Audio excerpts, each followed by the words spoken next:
bendecidos con toda bendición.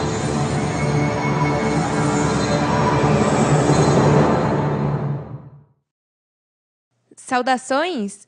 Uma vez mais estamos aqui com vocês para servi-los do pão que vem do céu. Eu sou o pão de vida, e o que come deste pão não terá fome jamais, e será saciado. Minha palavra te assegura que viverá em saúde, prosperidade, justiça, gozo e paz. O ser humano vive buscando ter tudo isso ao mesmo tempo, mas nunca consegue. Isso é porque falta o ingrediente mais importante, que é minha palavra. Se segues me escutando, terá todas essas coisas ao mesmo tempo e para sempre. Hoje Deus está presente para dar-lhes o que sempre anelaram. E se anelaram, é porque alguém tem que ter prometido? Assim mesmo é, Deus prometeu abençoar o homem e dar-lhe vida em abundância. E quando Deus promete algo, Ele cumpre. Mas há um gancho que deves levar em conta. Deus disse que tem que ser de fé e crer em mim e em minha palavra, porque senão, então jamais verá o cumprimento das promessas de Deus. Se você ficar preso a mim, te garanto que vai ver todo o prometido se cumprir. Bem-aventurados os que creem sem ver. Minha fé diz que Deus Pai Melquisedeque me ressuscitou dentre os mortos e agora vivo pelos séculos dos séculos. E isso vai para todos os que creem comigo. Amém, aleluia! Por isso diz na carta aos Romanos 8:11, e se o Espírito daquele que levantou a Jesus dentre os mortos vive em vocês, o mesmo que levantou a Cristo dentre os mortos também dará vida a seus corpos mortais, por meio de seu Espírito que vive em vocês. Uma vez mais, podemos ver que não está falando dos mortos fisicamente. É hoje que Cristo anda e habita entre os mortos, já que aí diz dar a vida aos seus corpos mortais, e não diz dar a vida aos seus corpos mortos fisicamente. Até agora, ninguém ressuscitou de um sepulcro. Dentre os mortos que ela foi levantada, são os mortais, já que o mortal é um morto. Como lhes mencionei anteriormente, o significado de mortal é alguém que está próximo de morrer. Se diz que dará vida aos nossos corpos mortais por meio de seu Espírito, então esse mesmo Espírito que levantou a Cristo tem que estar em nós. Mas se as pessoas continuam morrendo, quer dizer que ninguém tem o Espírito? Também, se esse levantamento de Cristo é em um corpo mortal, então, para que isso se aplique à minha vida, eu tenho que ver a Cristo em um corpo mortal, vencendo a morte. É extremamente importante que apague esse crime atroz na cruz do Calvário de sua cabeça? Por quê? Porque essa morte não fez a ninguém imortal. E não é essa morte a que santifica de uma vez para sempre. Tem que ser uma morte que sirva para dar vida ao nosso corpo mortal. Se Deus te diz que vai dar vida a este corpo mortal através de seu Espírito, então tem que escutar o que o Espírito Santo tem que dizer, para que possa desfrutar da vida que está em Cristo Lisbete como primícia, e por estar presos a mim, agora está em ti. Deveríamos focar-nos no Cristo que está presente hoje, cumprindo tudo o que Deus prometeu para esses últimos dias. Por isso é tão importante escutar-me, porque sou a única garantia para que esse corpo mortal não veja corrupção nem morte física. Se já não vives tu e vivo eu em ti, então tem que aplicar o que diz na carta aos Gálatas 2:20. Com Cristo estou juntamente crucificado, e já não vivo eu, mas vive Cristo em mim. E o que agora vivo na carne, vivo na fé do Filho de Deus, o qual me amou e se entregou a si mesmo por mim.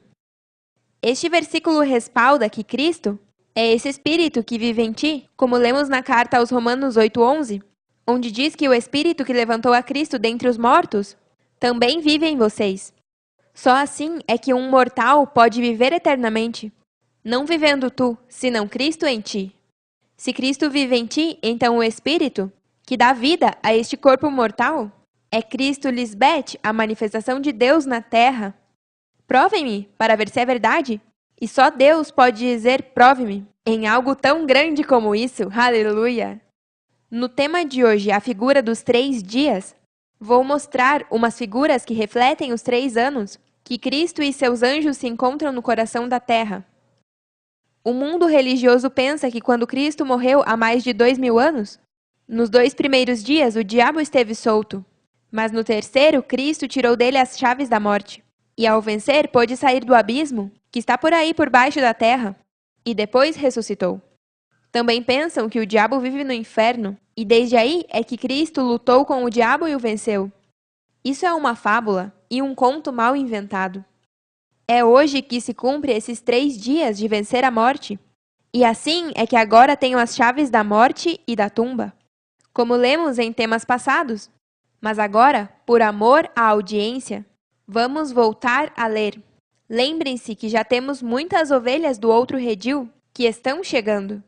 E também estão nos sintonizando pessoas de todas as partes, que nunca escutaram palavras do céu. Por isso eu tenho que repetir minhas palavras. O amor é assim, não se cansa, nem se dá por vencido. Se para salvar a uma ovelha é necessário que eu repita, que assim seja. Amém. Vejamos o que diz em Apocalipse 1:18. Eu sou o que vive, estive morto, mas veja, agora estou vivo para todo o sempre.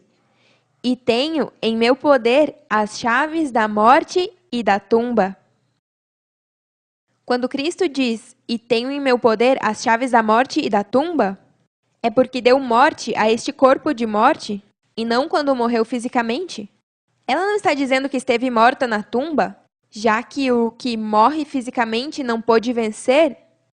Claro, porque se Cristo veio para vencer a morte, então como vai morrer fisicamente? Se veio precisamente para vencer a morte física. O significado de vida eterna é não morrer jamais estando em um corpo mortal. Por isso Cristo, de 2000 anos atrás, não destruiu ao diabo por meio daquela morte. Vejamos esses versículos para poder decifrá-los, em Hebreus 2:14. Visto, portanto, que os filhos participaram de carne e sangue, ele também participou do mesmo, para destruir por meio da morte o que tinha o império da morte, isto é, o diabo, e livrar a todos os que pelo temor da morte estavam durante toda a vida sujeitos à servidão. Primeiro que tudo, inclui seus filhos, e não está se referindo a todo ser humano, porque lembrem-se que nem todos são filhos de Deus. Já explicamos que os que são criados por Deus em espírito são os verdadeiros filhos de Deus. Portanto, nesse versículo está se referindo aos filhos que participaram juntamente com Cristo Lisbeth, neste corpo mortal, para destruir por meio da morte o que tinha o império da morte, isto é, o diabo. Se inclui aos filhos, então quer dizer que também através da morte dos filhos é que esse diabo é destruído? Porque ainda que eu sozinha morra ao corpo pecaminoso carnal, se vocês não o fazem juntamente comigo, então não destruíram ao diabo? Já que o diabo é o homem de pecado, filho de perdição, o qual se opõe e se levanta contra todo o que se chama Deus. As virgens insensatas não venceram ao diabo e estão expostas à morte física. Elas dizem, não, o diabo não existe, foi destruído na cruz do Calvário. Mas virgem insensata, por que você acha que Satanás se levantou contra mim? Se Satanás está dividido e luta contra si mesmo, como poderá se manter em pé? Nunca sobreviveria? Não vê que ele, ao se manifestar, o que está dizendo é que sim, existe o diabo, já que ele se opôs e se levantou a todo o que se chama Deus. Ele te diz que o diabo não existe, mas suas ações demonstram o contrário. Esteve comigo no princípio e depois se apartou. Com isso se cumpre que Martim é Satanás, e você está em sua sinagoga, onde só há morte. Não tem sentido que se Cristo veio vencer a morte e dar vida eterna, morra fisicamente. Por isso não pode-se olhar a morte na cruz do Calvário como o único bilhete para a salvação eterna, porque não é assim. E tampouco levaria só 3 dias para poder destruir ao que tinha o poder sobre a morte, já que a magnitude disso é tão forte que Deus tenha que se fazer pobre para poder vencer essa morte, que até agora teve a todos sujeitos à escravidão? Isso é algo tão grande e as pessoas não entendem o significado tão importante do que eu estou fazendo pela humanidade. Leva 3 anos, que são a figura de 3 dias, os quais se mencionam muito na Bíblia? Lembrem-se que o escrito na Bíblia sobre Cristo são alegorias, e só o próprio Cristo pode revelar os mistérios por trás dessas parábolas. Desde que Cristo morreu há 2015 anos, as pessoas seguem morrendo. Isso demonstra que naquele tempo o diabo não foi destruído. Em outras palavras, ninguém pôde vencer esse homem de pecado, o qual se opõe contra todo o que se chama Deus, e por isso mesmo mataram a Cristo. Vejamos esses versículos onde ela começa a expulsar a todos os que estavam sujando o templo, com mercadorias, comprando e vendendo coisas carnais. E ela diz que vai reedificar o templo, referindo-se ao seu corpo espiritual, em João 2, do 18 ao 20. Mas os líderes judeus exigiram: o que está fazendo? Se Deus te deu autoridade para fazer isto, mostra-nos um sinal milagroso que o comprove. Pois bem, respondeu Jesus, destruam este templo e em 3 dias o levantarei. O que dizes? Exclamaram. Levaram 46 anos para construir este templo e tu podes reconstruí-lo em 3 dias? Os judeus dizem, mostra-nos um sinal milagroso que comprove que Deus te deu autoridade para purificar o templo. E ela respondendo que o sinal é, destruam este templo e em 3 dias o levantarei, é figura do que eu faço hoje, limpando suas mentes para que Deus, Melquisedeque Lisbete, possa fazer morada e entregar seu espírito para que vivam eternamente. Cristo Lisbete é o sinal para que possam ver que Deus me deu autoridade para levantar o templo, que é suas mentes. Este é o templo que eu estou levantando nestes 3 anos, figura dos 3 dias que ela menciona. Eles, sendo incrédulos, pensavam que estava falando de um edifício físico, quando ela se referia a levantar um novo homem criado segundo Deus. Também quando eles dizem, levaram 46 anos para construir este templo e tu podes reconstruí-lo em 3 dias? Hoje se entende essa figura dos 3 dias porque Cristo Lisbete está no coração da terra, salvando aos homens que são seu corpo. O templo que ela está reconstruindo é a igreja? O interessante dessa figura é que no final destes 3 anos eu terei 46 anos. Os sinais nos perseguem, estão aí para usá-los sem esforço. E é porque Deus só respalda a nós. Eu como sua esposa fiel e vocês como nossos filhos fiéis. Que beleza! Agora vamos ver o que diz o profeta Isaías para confirmar que o templo de Deus é Cristo e a igreja no capítulo 66, do 1 ao 2. Assim diz o Senhor, o céu é meu trono e a terra é o estrado dos meus pés. Poderiam por acaso construir para mim um templo tão bom como esse? Poderiam construir para mim um lugar de descanso assim? Com minhas mãos fiz tanto o céu como a terra. São meus, com tudo o que há neles. Eu, o Senhor, falei. Abençoarei aos que têm um coração humilde e arrependido, aos que tremem diante da minha palavra. Aqui Deus está se referindo ao seu templo, que é onde habita. Agora se diz, poderiam por acaso construir para mim um templo tão bom como esse? Poderiam construir para mim um lugar de descanso assim? E depois diz, com minhas mãos fiz tanto o céu como a terra. São meus, com tudo o que há neles. Eu, o Senhor, falei. Quer dizer que ele só confia em sua esposa Cristo Lisbete, a que o conhece bem e sabe o que é agradável para seu esposo e rei Melquisedeque. Tudo o que Deus faz é perfeito, já que o amor entre eles dois é tão forte.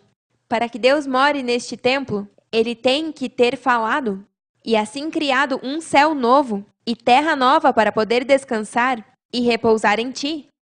Porque o homem sem Deus está em trevas e Deus só anda na luz, já que não há trevas neles.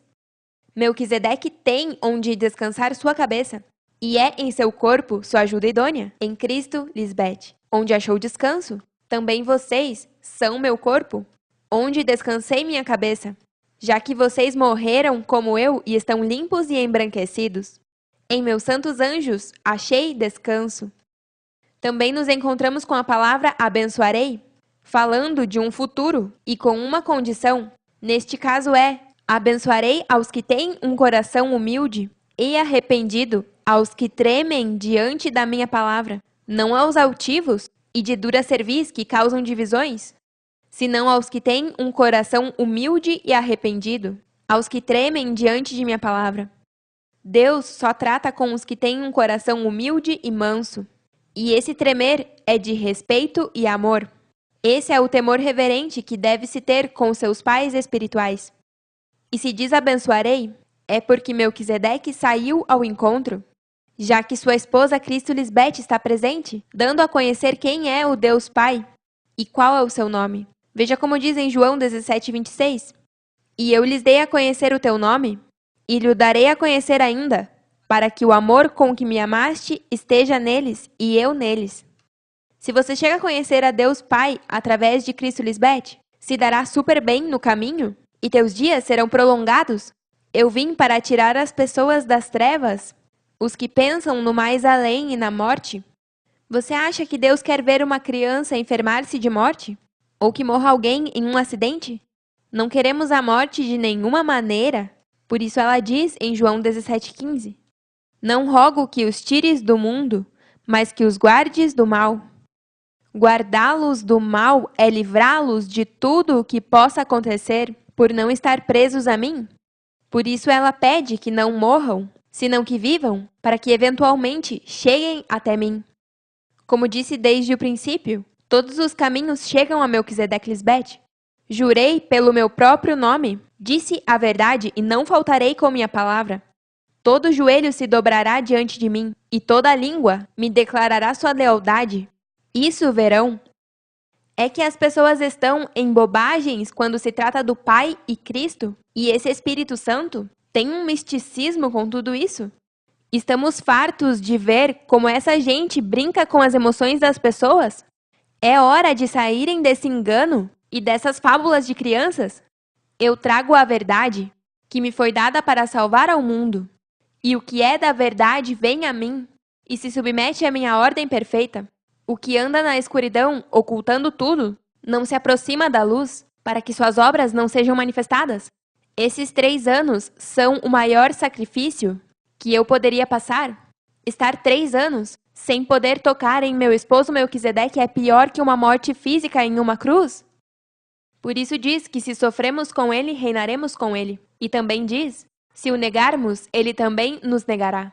Mas ao mesmo tempo, como está escrito, pelo gozo que o esperava, suportou a morte, menosprezando a vergonha que ela significava, e agora está sentada à direita do trono de Deus. Por amor para salvar aos nossos filhos e o resto do mundo, para que não sofram mais e deixem de morrer, me enche de um gozo imenso. Vamos ver algumas figuras destes 3 dias que refletem esses 3 anos. Comecemos em Lucas 12, do 35 ao 40. Estejam cingidos os vossos lombos e vossas lâmpadas acesas, e sede vós semelhantes aos homens que aguardam que seu senhor regresse das bodas, para que quando chegue e chame, abram-lhe em seguida. Bem-aventurados aqueles servos, aos quais seu senhor, quando venha, ache velando. Em verdade vos digo que cingirá, e os fará sentar à mesa, e virá a servi-los. E ainda que venha a 2ª vigília, e ainda que venha a 3ª vigília, se os achar assim, bem-aventurados são aqueles servos. Virgens insensatas, vocês não estão velando, e por isso não estão sentadas à mesa, deixando-se servir por Cristo Lisbete. Não se deixaram cingir. Mas sabei isto, que se o pai de família soubesse a que hora o ladrão viria, velaria certamente e não deixaria minar sua casa. Vós, pois, também estai preparados, porque a hora que não penseis, o Filho do Homem virá. Deus é tão zeloso que exige fidelidade. Por isso, quando se refere às virgens insensatas, diz: Me abandonaste como uma prostituta deixa seu esposo? Elas são infiéis, e por isso o açoite é para o servo infiel, que não se preparou conhecendo a vontade de seu senhor. Os que estão presos a mim não recebem açoite, já que são fiéis. Eu lhes disse muitas vezes, qual é a vontade do Pai? E é que creiam em mim, porque fui enviada para cumprir as promessas. Agora vejamos outra figura dos 3 anos, em Mateus 26, do 36 ao 46. Então, Jesus foi com seus discípulos a um lugar chamado Getsêmani, e lhes disse, sentem-se aqui enquanto vou ali orar. E levou Pedro e os 2 filhos de Zebedeu, e começou a sentir-se triste e angustiado. É tal a angústia que me invade, que me sinto ao ponto de morrer. Lhes disse: fiquem aqui e vigiem comigo. Indo um pouco mais adiante, se prostrou sobre o seu rosto e orou: meu pai, se é possível, não me faças beber este trago amargo, mas não seja o que eu quero, mas o que tu queres. Depois voltou aonde estavam seus discípulos e os encontrou dormindo. Não puderam se manter despertos comigo nem uma hora? Disse a Pedro. Estejam alertas e orem para que não caiam em tentação. O espírito está disposto, mas o corpo é débil. Pela segunda vez se retirou e orou: meu pai, se não é possível evitar que eu beba deste trago amargo, se faça a tua vontade. Quando voltou, outra vez os encontrou dormindo, porque se fechavam seus olhos de sono. Então os deixou e se retirou para orar pela terceira vez, dizendo o mesmo. Voltou novamente aos discípulos e disse-lhes: seguem dormindo e descansando? Vejam, se aproxima a hora, e o Filho do Homem será entregue nas mãos de pecadores. Levantem-se, vamos! Aí vem o que me trai. Ela sabia que iam rechaçá-la quando se manifestasse o homem iníquo que me traiu. Daí é sua tristeza tão grande. Ela deixa os demais sentados e leva só os 3 que a trairiam.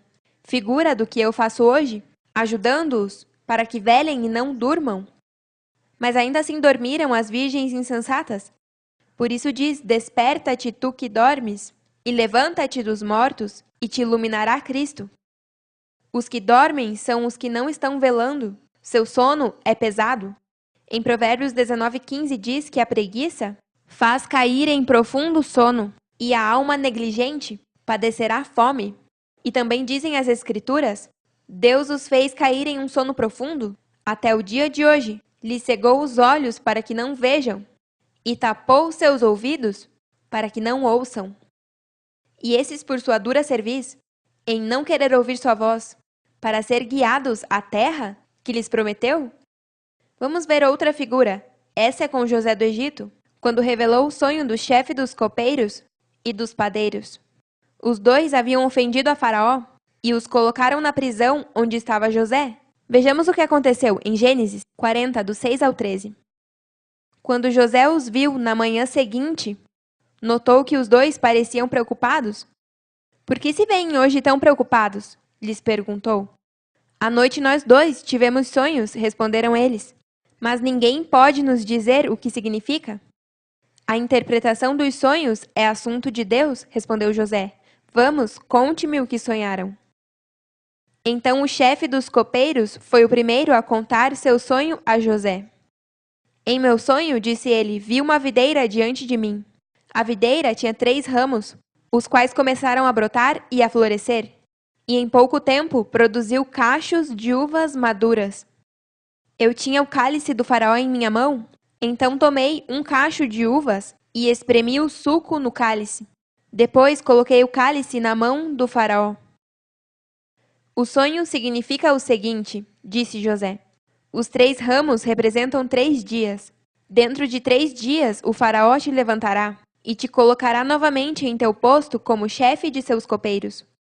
Depois de ler o sonho do copeiro, se vê que seria restituído em 3 dias, já que estava frente à videira que tinha 3 ramos, os quais começaram a brotar e a florescer, e em pouco tempo produziu cachos de uvas maduras. Isso me soa a essa nova dispensação, onde tudo se cumpre com prontidão, ou seja, em pouco tempo, já que essa videira é a verdadeira que dá muito fruto. Como diz em João 15, do 1 ao 8. Eu sou a videira verdadeira, e meu pai é o lavrador. Todo ramo que em mim não dá fruto, o corta, mas todo ramo que dá fruto, poda, para que dê mais fruto ainda. Vocês já estão limpos pela palavra que os comuniquei. Permaneçam em mim, e eu permanecerei em vocês. Assim como nenhum ramo pode dar fruto por si mesmo, mas tem que permanecer na videira, assim tampouco vocês podem dar fruto, se não permanecerem em mim. Eu sou a videira e vocês são os ramos. O que permanece em mim, como eu nele, dará muito fruto. Separados de mim, vocês não podem fazer nada. O que não permanece em mim é desprezado e se seca. Como os ramos que se recolhem, se lançam ao fogo e se queimam. Se permanecerem em mim e minhas palavras permanecerem em vocês, peçam o que queiram e será concedido. Meu Pai é glorificado quando vocês dão muito fruto e mostram assim que são meus discípulos. Agora vejamos o sonho do padeiro, em Gênesis 40, do 16 ao 19. Quando o chefe dos padeiros viu que José havia dado uma interpretação tão positiva do primeiro sonho, disse a José: Eu também tive um sonho. Em meu sonho havia 3 cestas de pães brancos sobre minha cabeça. Na cesta de cima havia todo tipo de pães para o faraó. Mas chegaram as aves e os comeram da cesta que estava sobre minha cabeça. O sonho significa o seguinte, lhe disse José: As 3 cestas também representam 3 dias. Em 3 dias o faraó te levantará e atravessará teu corpo com um madeiro. Depois as aves chegarão e picotearão tua carne. Tal como José predisse, quando interpretou seus sonhos, no final de 3 dias o chefe dos copeiros foi restituído e o chefe dos padeiros foi atravessado com um madeiro. Isso é figura de alguém que desprezou o pão de vida, que é Cristo Lisbete. Veja como diz em João 6, do 46 ao 51. Ao Pai ninguém viu, exceto o que vem de Deus. Somente Ele viu ao Pai. Certamente lhes asseguro que o que crê tem vida eterna. Eu sou o pão da vida. Os seus antepassados comeram o maná no deserto, e, no entanto, morreram. Mas este é o pão que desce do céu. O que come dele não morre. Eu sou o pão vivo que desceu do céu. Se alguém come deste pão, viverá para sempre. Este pão é minha carne, que darei para que o mundo viva. Se o pão de vida é a carne de Cristo que tem que comer, então tem que estar Cristo presente, já que esse pão e essa carne são figura da palavra que sai da boca de Cristo Lisbete. Eu estou levantando este templo que os homens destruíram. E isso se alcança em 3 anos vivendo como um vivo dentre os mortos, já que a morte é viver conforme sua própria natureza pecaminosa, como diz na carta aos Gálatas 6, do 7 ao 10. Não se deixem enganar, ninguém pode burlar-se da justiça de Deus, sempre se colhe o que se semeia. Os que vivem só para satisfazer os desejos de sua própria natureza pecaminosa colherão dessa natureza destruição e morte. Mas os que vivem para agradar o Espírito, do Espírito colherão vida eterna. Assim que não nos cansemos de fazer o bem. A seu devido tempo, colheremos numerosas bênçãos, se não nos dermos por vencidos. Portanto, sempre que tenhamos a oportunidade, façamos o bem a todos, especialmente aos da família da fé. Quando vê 3 dias, 3 horas, 3 anos, 3 colheitas, 3 vigílias ou 3 visões, tudo é figura dos 3 anos da morte e ressurreição de Cristo Lisbete, e tudo o que acontece neste tempo, aos obedientes e desobedientes. Que gozo saber que ainda nos esperam coisas grandes para ver. Eu estou tão feliz porque se aproxima o dia onde todo mundo conhecerá que Deus é Melquisedeque Lisbete e que não há outro Deus fora de nós. Também conhecerão que vocês são nossos santos anjos que estão aqui para seu serviço? Qualquer pergunta que eles tiverem, vocês os ajudarão, como já começaram a fazer com nossos jafeitas e seus irmãos que estavam perdidos, mas seguem chegando.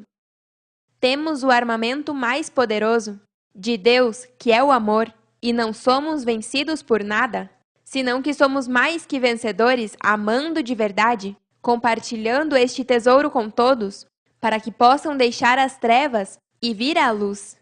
Este mundo vamos limpar, para poder desfrutá-lo em justiça e equidade. Já estamos vendo o que eu disse há muito tempo. Preparem-se, porque vem muitos correndo a nosso reino indestrutível. E isso é porque só neste lugar está o único Deus vivo, Melquisedeque Lisbete. Amém, aleluia! Os amamos para sempre e nos vemos logo!